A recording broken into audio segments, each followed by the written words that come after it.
तो मैं Deepak Sharma achievers career institute के ऑनलाइन चैनल पे आपका बहुत बहुत बहुत स्वागत करता हूँ।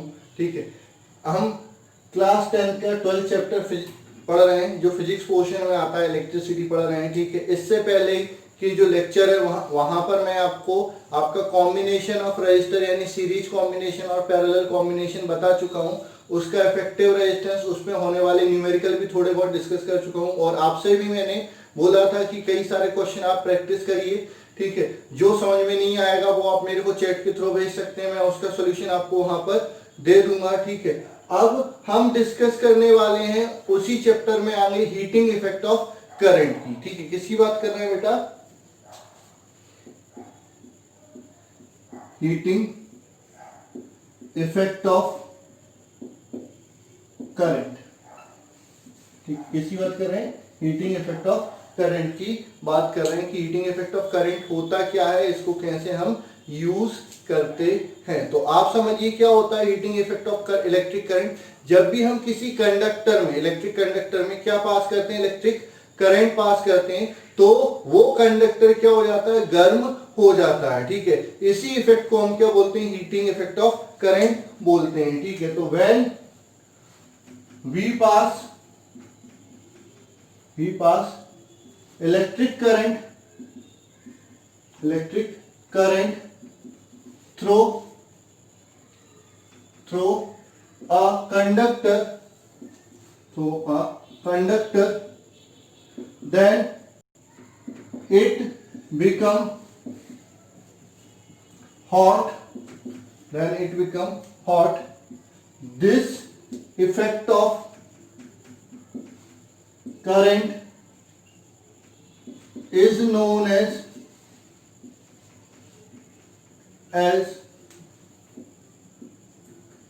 heating effect of current।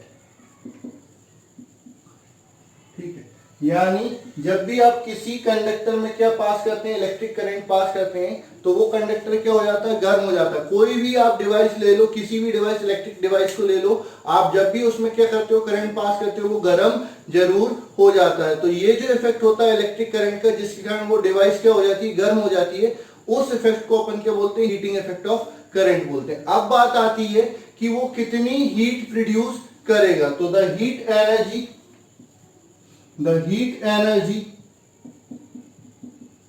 energy produced in conductor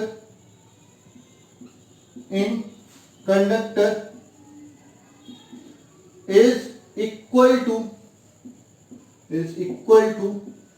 electric work done. ठीक है, किसी भी कंडक्टर में कितनी हीट प्रोड्यूस होगी? जितना इलेक्ट्रिक वर्क डन होगा उसके बराबर हीट प्रोड्यूस हो जाएगी। तो H किसके बराबर हो जाएगा? W के बराबर। ठीक है, और we know that by definition of potential difference V बराबर W upon Q। Potential difference बराबर क्या होता है? Work done per unit charge.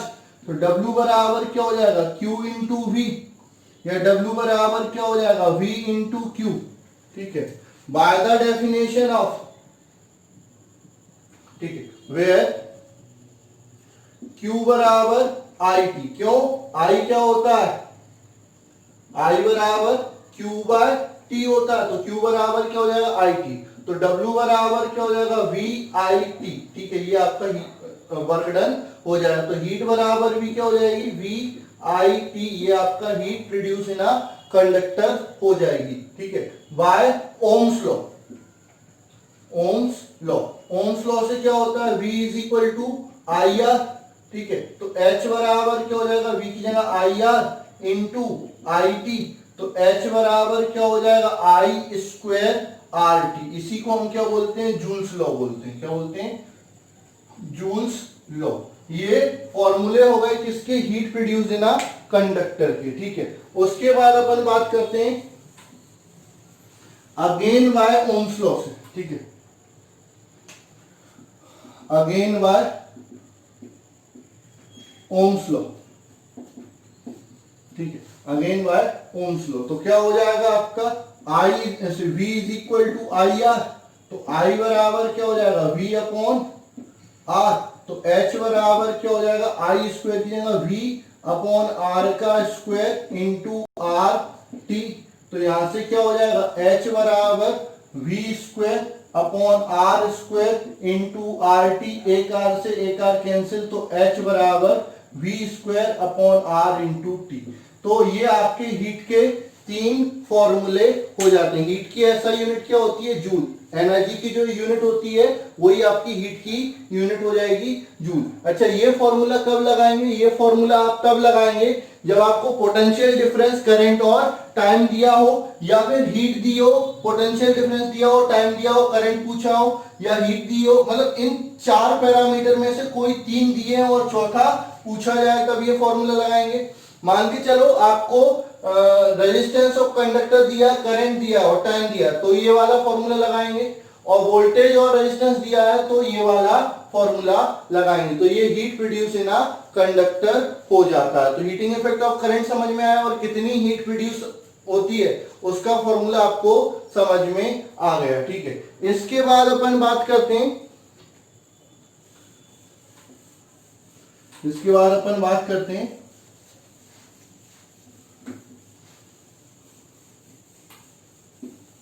Application of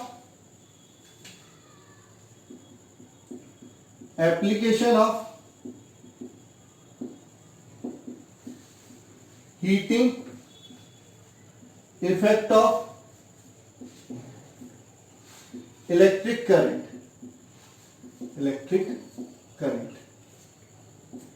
ठीक है, आपकी heating effect of electric current के कहां पर यूज होते हैं, उसके क्या क्या एप्लीकेशन है। तो डेली लाइफ में हीटिंग इफेक्ट ऑफ करंट के बहुत ज्यादा यूज होते हैं, बहुत ज्यादा एप्लीकेशन होते हैं। फर्स्ट यूज आपका जाता है in all heating device like electric heater, iron, ठीक है, गीजर एक्सेट्रा। ठीक है, जो भी हीटिंग डिवाइस है उसमें आपका क्या होता है, हीटिंग इफेक्ट ऑफ करंट का यूज होता है। ठीक है, these all device consist of nichrome wire as heating element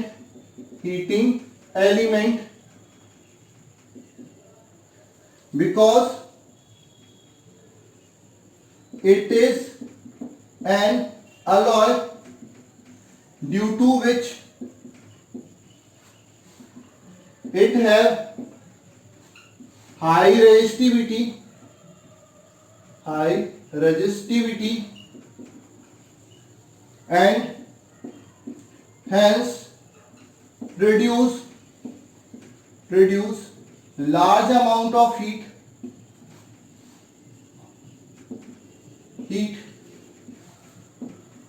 here copper wire cannot be used, it produce less heat, hence it is used in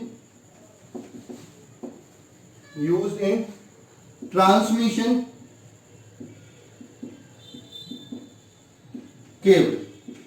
ठीक है, आपका क्या होता है, आप ये चीज समझिए कि पहला यूज आपका क्या होता है, जितने भी हीटिंग डिवाइस हैं, हीटिंग डिवाइस जो किसी भी चीज को गर्म करने के लिए काम आते हैं, जैसे घरों में आप रूम हीटर लाते हैं, गीजर लाते हैं, इलेक्ट्रिक प्रेस लाते हैं, या फिर आपके जो हीटर होते हैं जिन पे खाना बनाया जाता है, या इंडक्शन आपका जो वो होता है चूल्हा होता है, उसमें जो हीटिंग डिवाइस में जो वायर या फिलामेंट यूज होता है वो किसका यूज होता है, आपका नाइक्रोम का यूज होता है। नाइक्रोम क्या होता है, अलॉय होता है। ठीक है, जितने भी अलॉय होते हैं उनकी रेजिस्टिविटी कंडक्टर यानी मेटल से क्या होती है, बहुत ज्यादा होगी, और जितना ज्यादा रेजिस्टेंस होगा, आपने जूल्स लॉ अभी देखा था कि जो H है वो I²RT के डायरेक्टली प्रोपोर्शनल है, मतलब जितना ज्यादा R होगा, रेजिस्टेंस जितना ज्यादा होगा, उतनी ज्यादा आपकी क्या होगी, हीट प्रोड्यूस होगी। आपका V कांस्टेंट नहीं रहता, जनरली क्या होता है, रेजिस्टेंस आपका वायर का फिक्स रहता है, वोल्टेज और करंट चेंज हो सकता है, लेकिन हमारे घरों में एक फिक्स वोल्टेज आता है 220 वोल्ट, एक डेफिनेट करंट आपका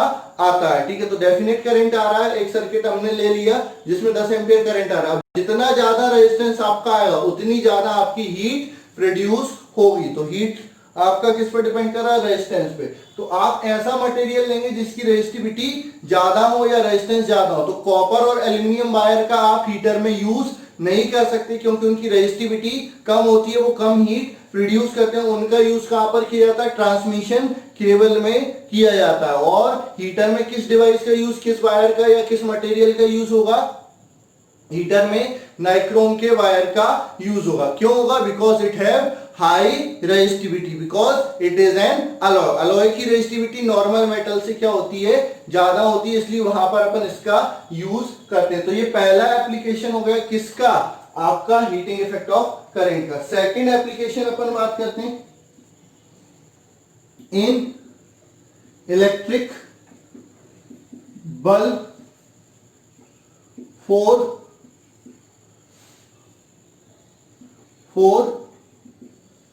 लाइटिंग, ठीक है।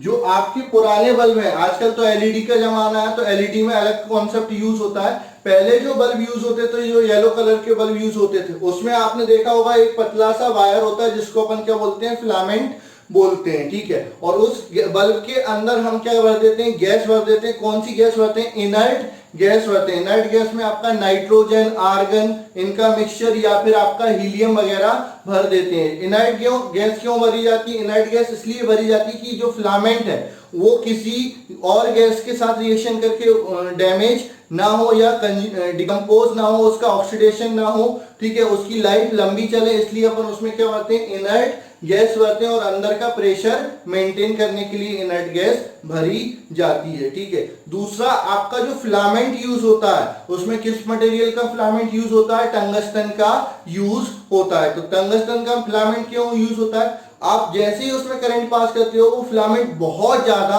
हीट हो जाता है, इतना ज्यादा हीट हो जाता है तो वो क्या हो सकता है, मेल्ट हो सकता है। तो अपन नहीं चाहते कि वो मेल्ट हो, इसलिए अपन ऐसी मेटल का यूज करते हैं जिसका मेल्टिंग पॉइंट बहुत ज्यादा हो, इसलिए अपन किसका यूज करते हैं, टंगस्टन का यूज करते हैं। तो आपका इलेक्ट्रिक बल्ब में यूज होता है आपका हीटिंग इफेक्ट ऑफ करंट किसके लिए, लाइटनिंग के लिए, ठीक है। तो when the filament of bulb is heated, then it produce light energy along with heat. For this purpose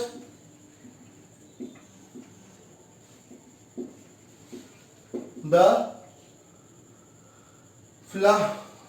filament used in electric bulb is made up of tungsten because it has high melting point,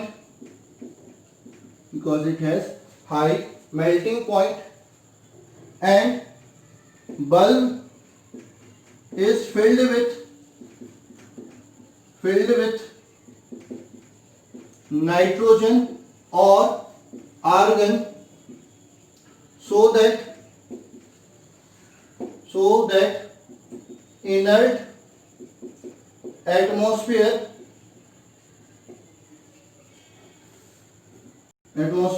present inside the bulb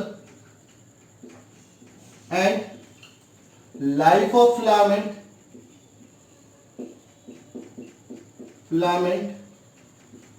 can be increased.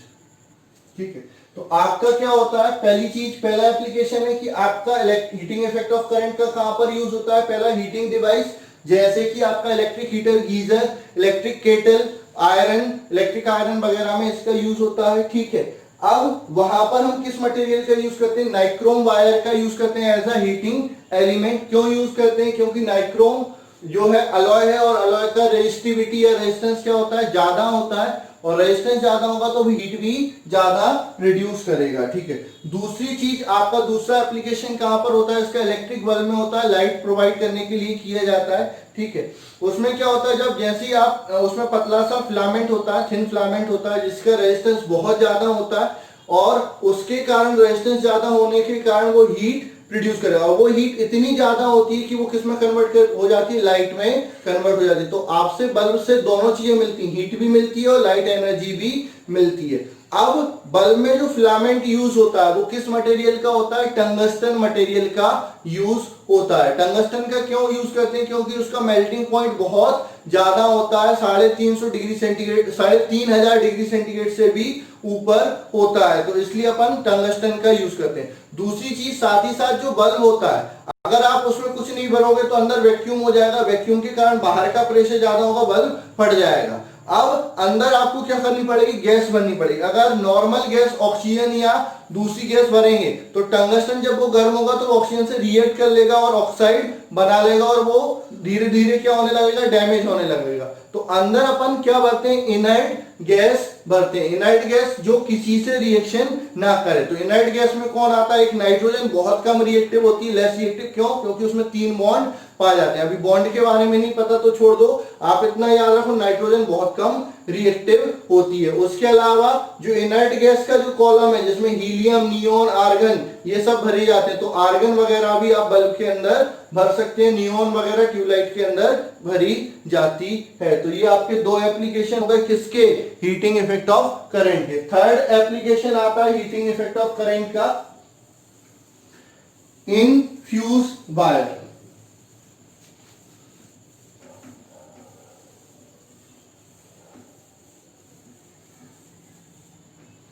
Third application आता है इन fuse wire.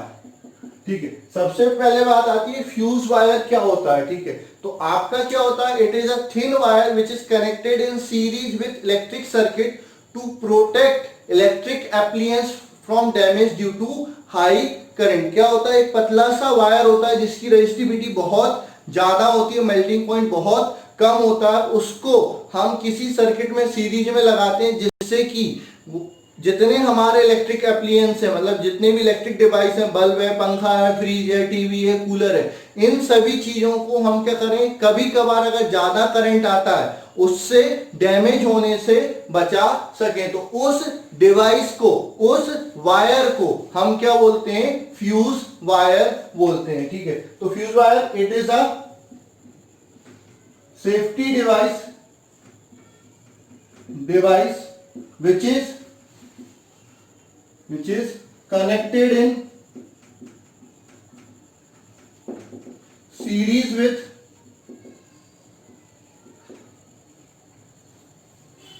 circuit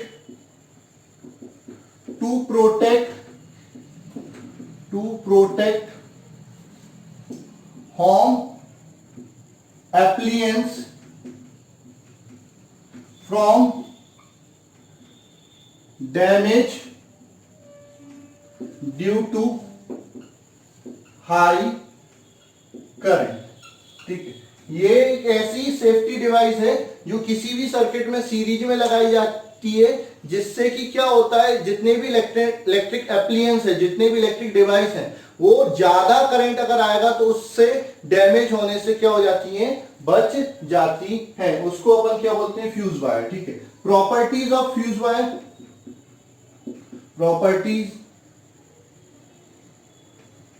properties of fuse wire. Fuse wire की क्या क्या properties होनी चाहिए। First, it should have high resistivity,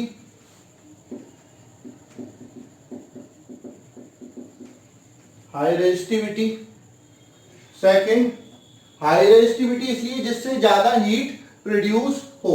second it should have low melting point. इसका melting point क्या होना चाहिए? कम होना चाहिए। ठीक है, रेजिस्टिविटी ज्यादा होनी चाहिए, मेल्टिंग पॉइंट कम होना चाहिए। कि भाई रेजिस्टिविटी ज्यादा इसलिए होनी चाहिए हीट ज्यादा प्रोड्यूस हो, और मेल्टिंग पॉइंट कम इसलिए होना चाहिए जैसे ही हीट ज्यादा होगी वो क्या हो जाएगा? मेल्ट हो जाएगा, और सर्किट क्या हो जाएगा? ब्रेक हो जाएगा। मतलब फ्यूज वायर एक सोल्जर की तरह वर्क करता है। जैसे ज्यादा करंट हो आता है तो खुद तो शहीद हो जाता है, लेकिन बाकी जितनी भी डिवाइस होती है उनको क्या कर लेता है? बचा लेता है। ठीक है, तो इसकी रेजिस्टिविटी क्या होनी चाहिए? बहुत ज्यादा होनी चाहिए, और मेल्टिंग पॉइंट कम होना चाहिए। ठीक है, इसके लिए ideally it is made up of alloy of tin and lead. जो आइडियल फ्यूज वायर है, आप देखना कोई भी आपका इलेक्ट्रिक डिवाइस है, जैसे आपका मान लो क्या बोलते हैं स्टेबलाइजर है, या आपका कोई सी भी इलेक्ट्रॉनिक आइटम है, या आपका जो सॉकेट होता है उसमें एक लाल कलर का स्क्रू रहता है। उसको स्क्रू को आप खोलेंगे तो उसमें अंदर एक कैप्सूल निकलेगा। कैप्सूल में आप देखेंगे एक पतला सा सिल्वर कलर का वायर होता है। तो वो सिल्वर कलर का जो वायर होता है वो एक्चुअल में किसका बना होता है? टिन और लेड के अलॉय का बना होता है। वो आइडियल फ्यूज होता है। ठीक है, दूसरा फ्यूज हमारे घर का जो कटआउट होता है वो भी आपका फ्यूज ही होता है। वो भी आपका इसलिए लगाया जाता है कि घर की जो डिवाइस है वो ज्यादा करंट से डैमेज होने से बच जाए। ठीक है, लेकिन उसमें हम क्या करते हैं? एक पतला कॉपर का वायर या पतला एल्यूमिनियम का वायर यूज कर सकते हैं। ठीक है, तो practically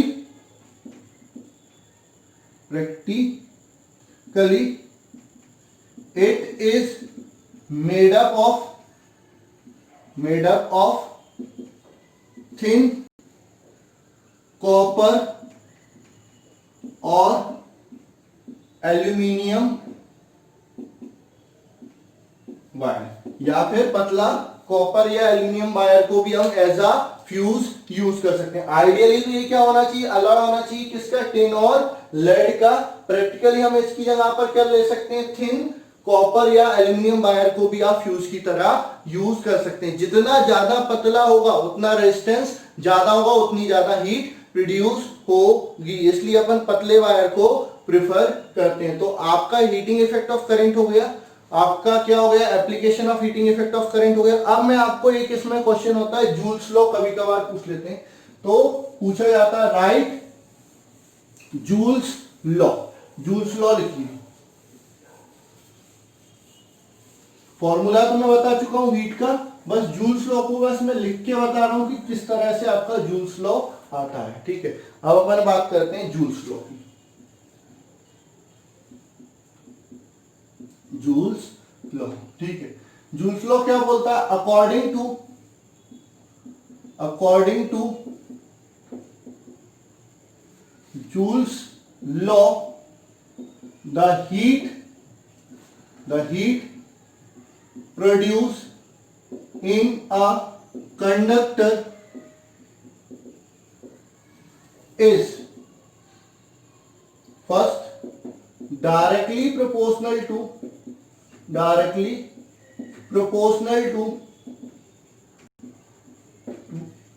square of current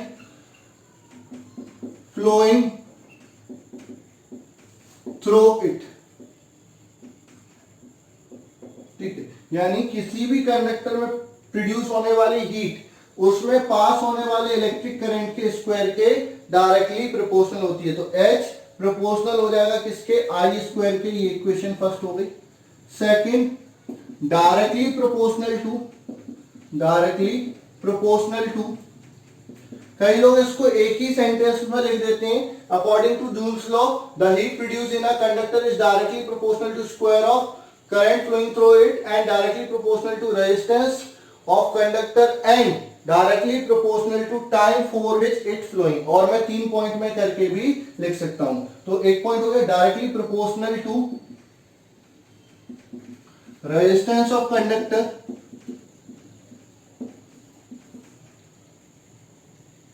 resistance of conductor, तो H प्रोपोर्शनल हो जाएगा R की equation second. Third,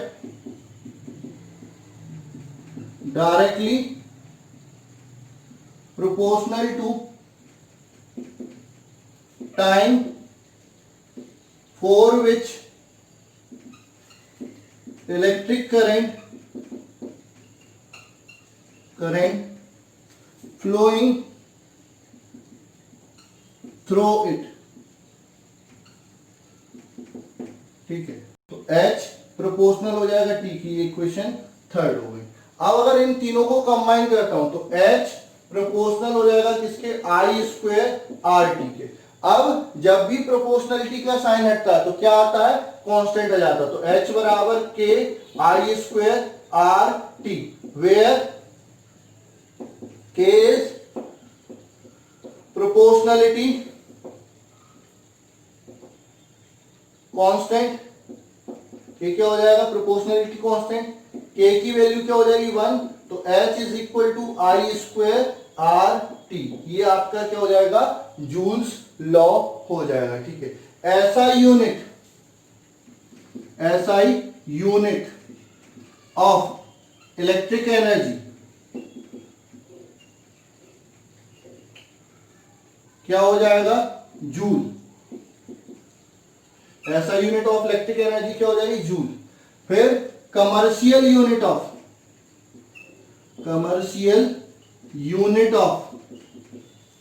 electric energy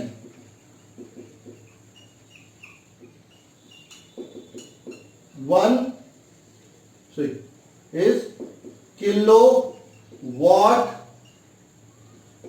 are. ठीक है, किलोवाट पावर की यूनिट होती है इनटू आर टाइम की यूनिट होती है, तो पावर की यूनिट इनटू टाइम की यूनिट, वॉट आवर भी एनर्जी की यूनिट होगी, किलोवाट आवर भी एनर्जी की यूनिट होगी। अच्छा, 1 किलोवाट आवर कितने जूल होता है, इसके बारे में अपन डिस्कस कर लेते हैं कि 1 किलोवाट आवर कितने जूल होता है। तो 1 किलोवाट आवर, अच्छा 1 किलोवाट मतलब कि 1000 वॉट।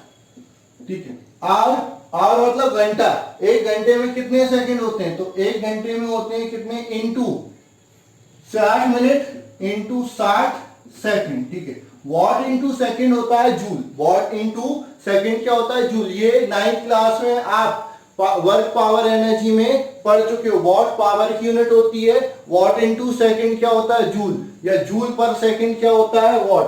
तो वॉट इनटू सेकंड क्या हो जाएगा, जूल। इसको सॉल्व करेंगे तो 3 6 1 2 3 4 5 0 जूल। इसको हम पावर मल्टीप्लाई में लिख सकते हैं 3.6, डेसिमल को कितना किसका है, 1 2 3 4 5 और 6, तो इंटू 10⁻6 जूल। ये 1 किलो वॉट आवर हो जाता है। ये commercial unit of energy, electric energy होती है। इसके अलावा किलोवाट से वॉट आवर भी आपकी एनर्जी की यूनिट हो सकती है, और भी कई सारी यूनिट हो सकती है किसकी, एनर्जी की। तो यहां पर आपको समझ में आ गया होगा। अब आपका बचा इलेक्ट्रिक पावर और इस चैप्टर पे न्यूमेरिकल। तो इलेक्ट्रिक पावर और बाकी न्यूमेरिकल अपन अगले लेक्चर में डिस्कस करेंगे। इस चीज को आपको बहुत अच्छे से पढ़ना। अगर कोई भी एक सिंगल भी डाउट आपको रहता है तो बिना रुके बिना झिझके आप मेरे को चैट पर मैसेज कर दो, सर यहाँ पर डाउट है, मैं आपकी दोबारा क्लासेस ले लूंगा और लाइव क्लासेस के थ्रू मैं ये भी आपका सॉल्व कर दूंगा। तो कंटिन्यूस आप वीडियो देखते रहिए। हाँ, जो आज पढ़ा है, ठीक है, इससे पहले के लेक्चर देखना और भी ज्यादा जरूरी है, क्योंकि अगर वो नहीं देखा तो ये भी समझ में नहीं आएगा। तो पहले वो लेक्चर देखो, फिर यहां तक आओ, इनके क्वेश्चन सॉल्व करो। आपके पास एनसीईआरटी बुक होगी, उसके सारे क्वेश्चन आपको करने हैं। जो क्वेश्चन नहीं आता वो आप बिल्कुल मेरे से डिस्कस कर सकते हैं। आज के लिए बस इतना ही।